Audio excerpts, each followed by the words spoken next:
Hello, I'm Iqbal and welcome to the Theek Thak podcast brought to you by the Sikh Welfare Council, also known as SIWEC. In Punjabi, Theek Thak means all well or all good. It's common to ask people if everything is Theek Thak when we meet them. In this podcast series, we want to take what it means to be all well and all good seriously. We want to focus on an aspect of our health that we often don't pay enough attention to and very often don't know how to pay attention to. I'm referring to mental health. Now, I'm not an expert on issues related to mental health, but I have a number of questions and I'm eager to learn. In this podcast series, I will be speaking with a number of experts. Over the coming weeks, experts will discuss issues ranging from mental health issues that we face as a community to stress amongst the youth. We will also discuss resources that are available to all of us.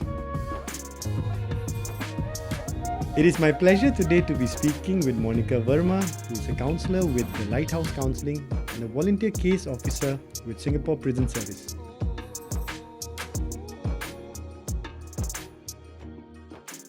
Hello, Monika. Thank you for joining us today on the Theek Thak podcast. Thank you so much, Iqbal, for having me here. It's totally our pleasure.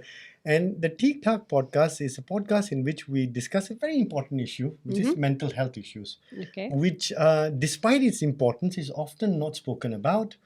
But also, sometimes we speak about it with preconceived notions, with certain ideas that we have inherited or misconceptions that we have held.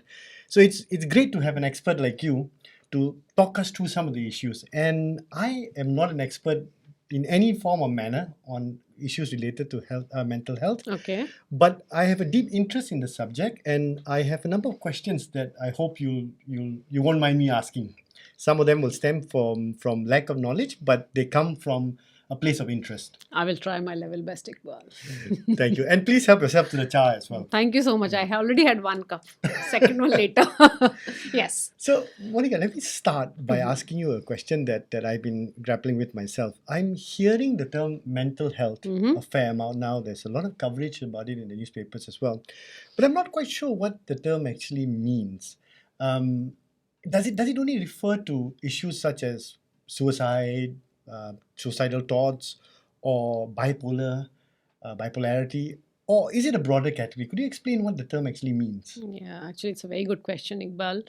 So we have to remember that mental health issues are not always about extreme issues like suicidal thoughts or bipolar disorders. They can be, described how we feel, how we think, and how we respond, or maybe how we act. Also, how do we respond to people in our daily life? Small challenges like having a mood swing, which we wouldn't even think is a part of mental health. Getting triggered and start crying, or getting angry. These issues are also part of mental health, which we tend to ignore it sadly. And we have to remember, just like physical health, mental health also plays a very important role in our life.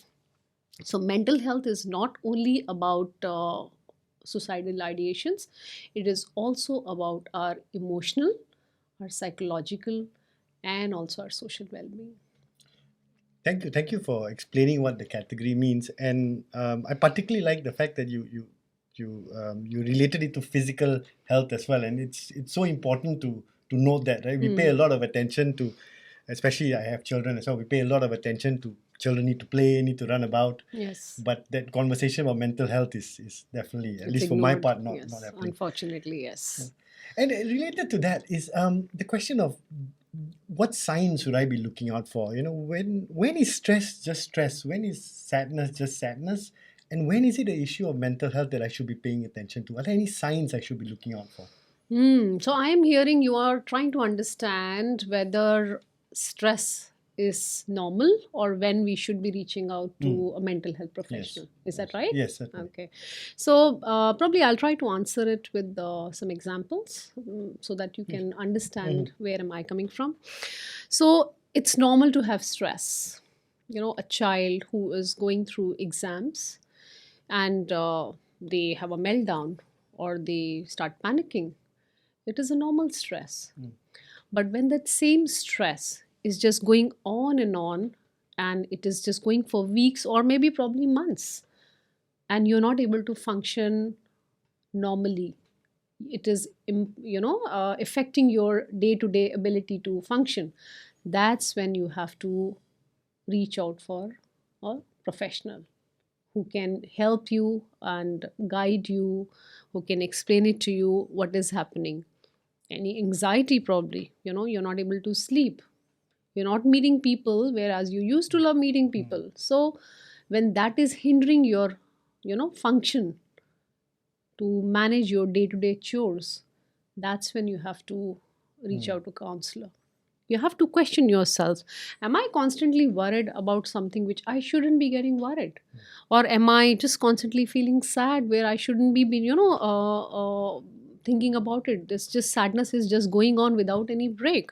Or maybe I'm losing interest in any activities, that I've stopped meeting my friends which I used to do it earlier. So when that is happening, we have to seek help. Thank you for that, Monika. And you ended your answer with the term "seek out for help," Mhm. and I would like to ask you a little more about what seeking out for help actually means. And I'm thinking about somebody fairly typical like myself who has a fairly large circle of friends, who likes to meet his friends or her friends and shares news on their successes or failures or Mhm. things that they're upset about, things that they're happy about. Yeah. Is that enough, or is there a significant difference between speaking to friends and speaking to a counselor?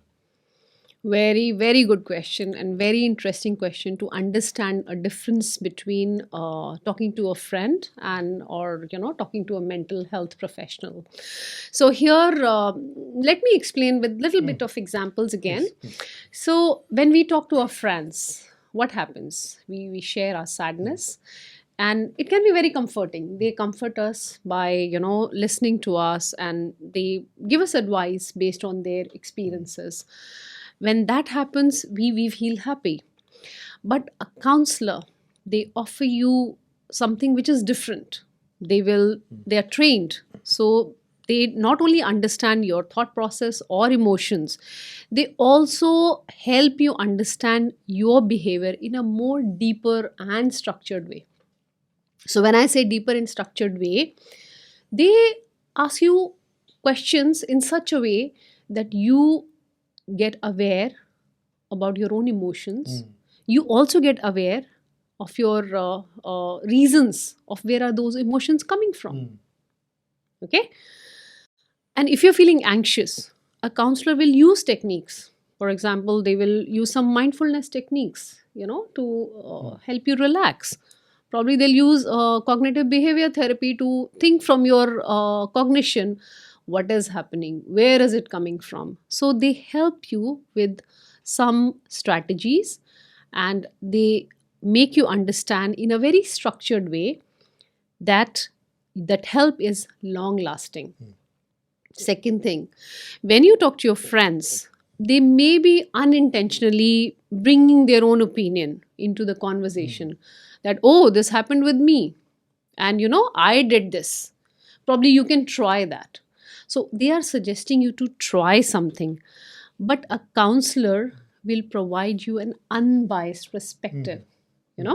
When you're talking to them, they will help you understand from a non-judgmental space. There is no judgment, nothing. So they are giving you a professional guidance, as well as they're helping you work through your challenges, which is also backed by their you know experience, their expertise. So both are not they complement each other. They are Yes. one is giving you, they're giving you balance support.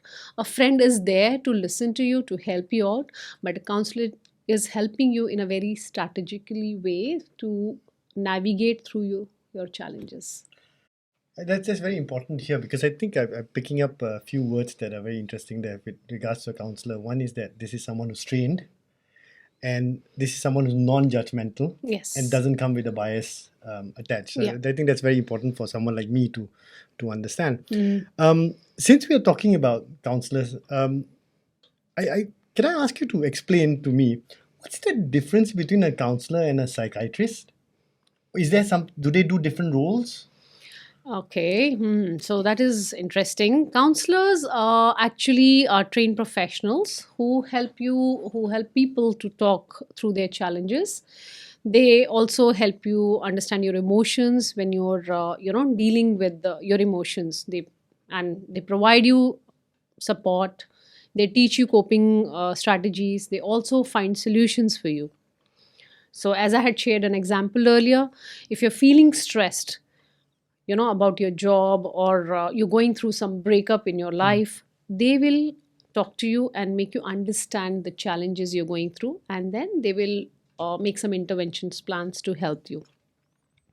Whereas a psychiatrist, there are medical doctors who specializes in mental health, so they can diagnose a mental health condition. For example, bipolar disorder, which is also managed with medication. So they are the one who can prescribe you medications. Okay. And it can be any antidepressant or any anxiety medication. So psychiatrists, they are usually involved in severe mental health issues where therapy alone cannot be treated on a patient. Yeah. And I think all of this is also important given that a number of people are now actually looking for advice on the internet as well, right? This idea of a trained professional who's able to offer and diagnose and offer advice as well. On that note, what are the resources, the people who are listening to us, what are the resources available for them to reach out to?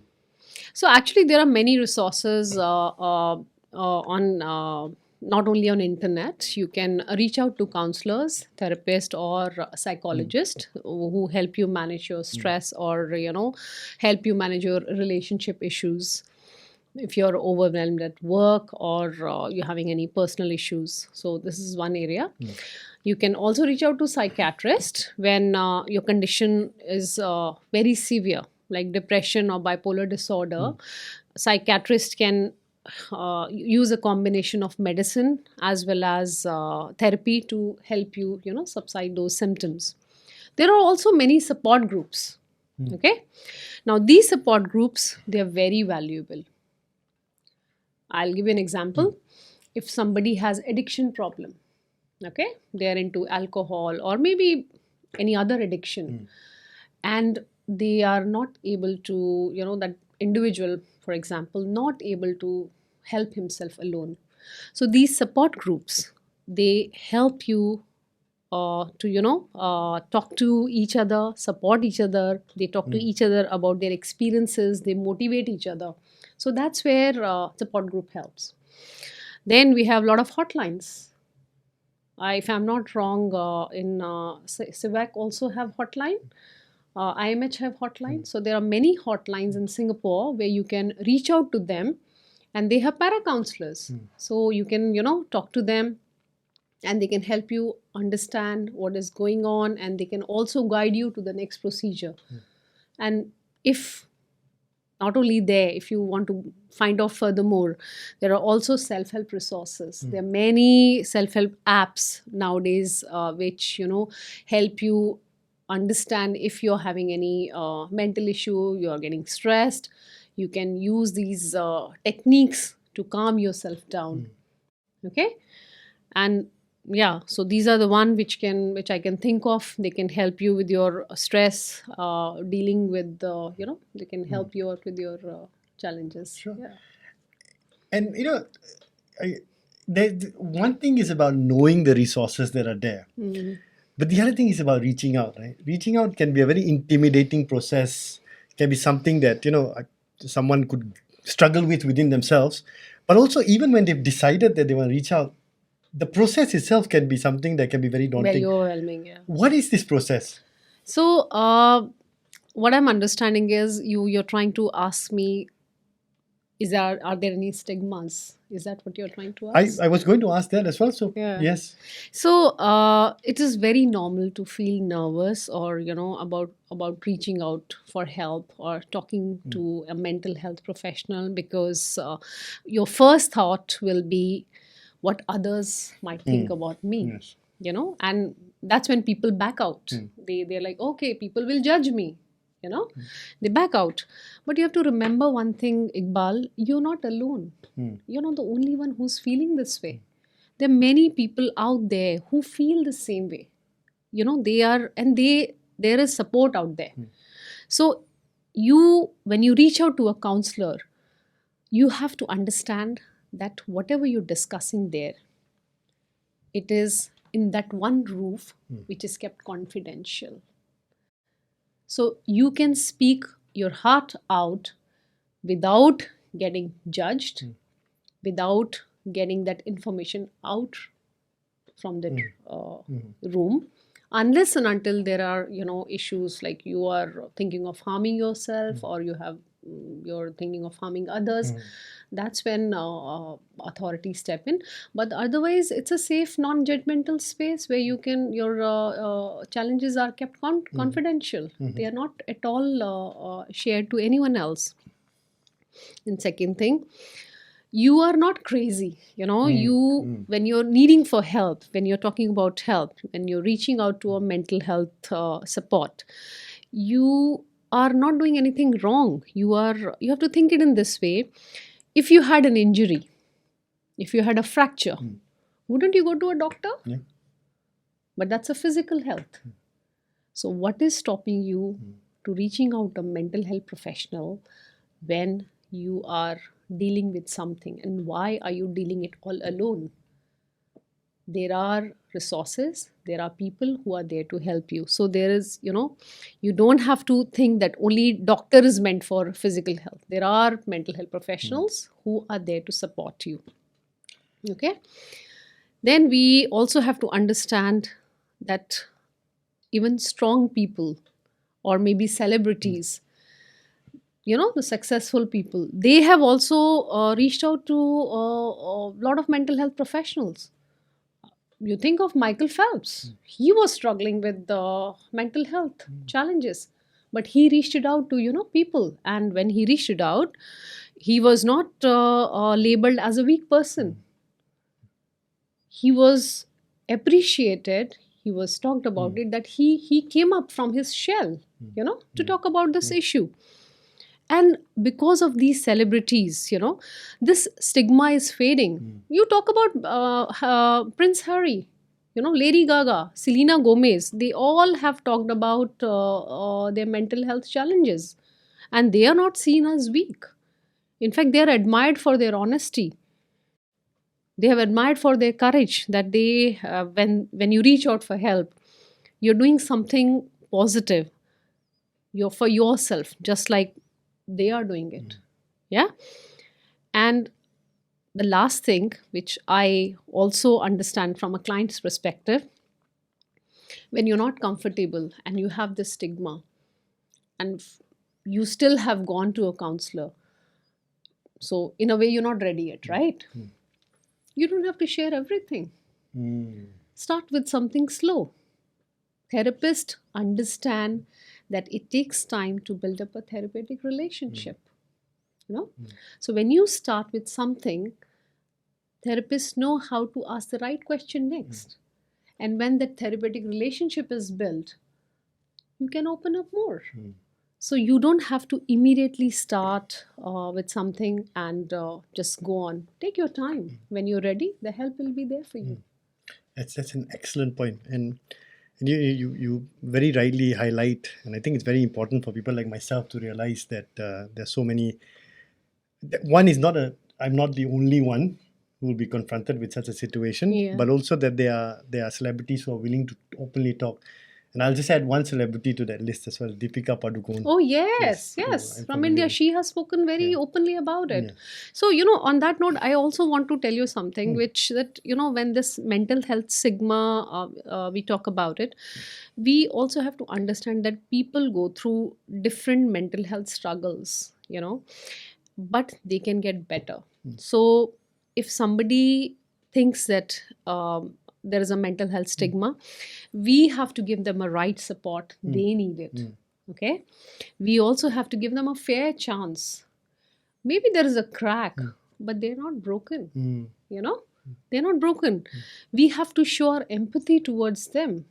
And we have to, praise them for taking that first step.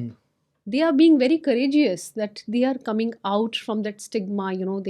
It's like a baby step. They are coming out. So mental illness doesn't define them.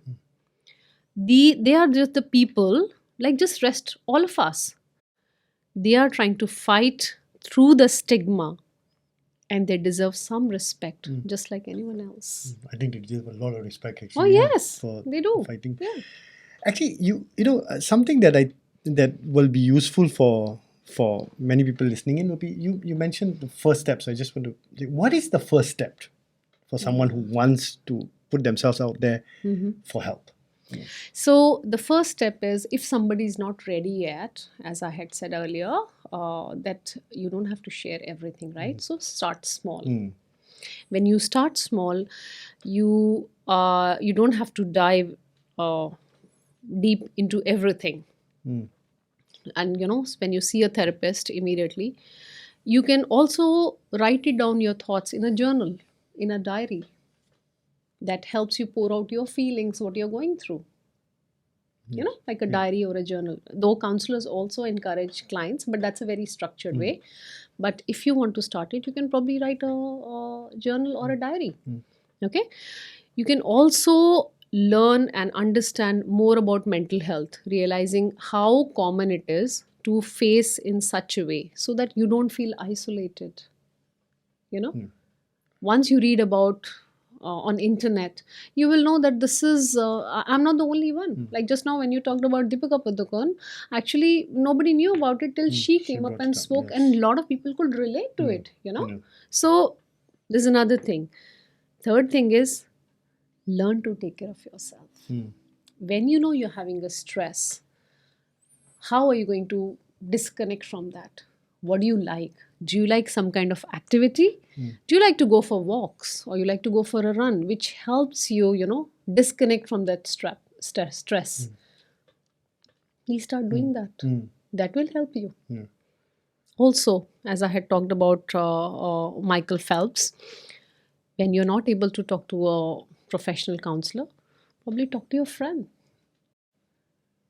Because at that moment, maybe you don't need a professional counselor. You need somebody to hear you out that I am struggling, I am having some problems, and I need help.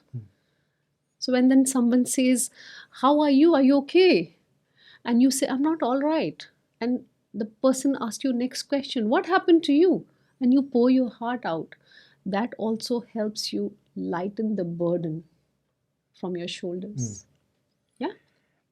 And sorry. No, please go ahead. Please go ahead. When somebody is ready, right, the help will be there. I was just going to say, I didn't mean to interrupt you there, but I was just going to say that you've actually, in your answer there, you've actually addressed two issues. One is what the first step is, but you've also addressed the issue of those people out there who may not be ready to take the first step. How should they approach? How they can approach it. So that was very. Thank you for highlighting that as well. Now, my last question, Monika, is what about a situation where I'm noticing signs in somebody, say my friend, my family member, my parent, my child, or my sibling, etc. Is there something I can do apart from being a friend? So you're asking that if just being friend, what else can you do? Yes. So what happens sometimes when you're reaching out to these people who are struggling, right? They are not able to open it, and you can see the signs. So probably you can ask a simple question: are you okay? Are you all right? I don't see you as your usual self. There's something wrong with you. So when you ask this question, are you okay? Or are you all right? That will tap on the door to open the emotions out. They'll be able to talk. They still do not talk, and you feel that, okay, there's something wrong. Probably you can provide some information from the internet, or you can guide them or talk to them, tell them that, I have seen people going to mental health professionals, so probably you can reach out to them and maybe they'll get some courage to, take that first step, the baby step. Baby steps, yes. Yeah. Yeah. Well, Monika, thank you so much for joining us on Theek Thak today.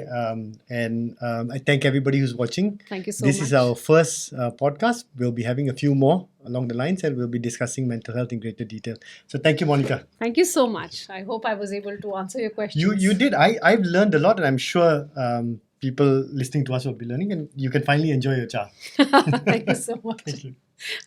Thank you for watching our podcast. If you found this helpful, please like, subscribe, and spread the word.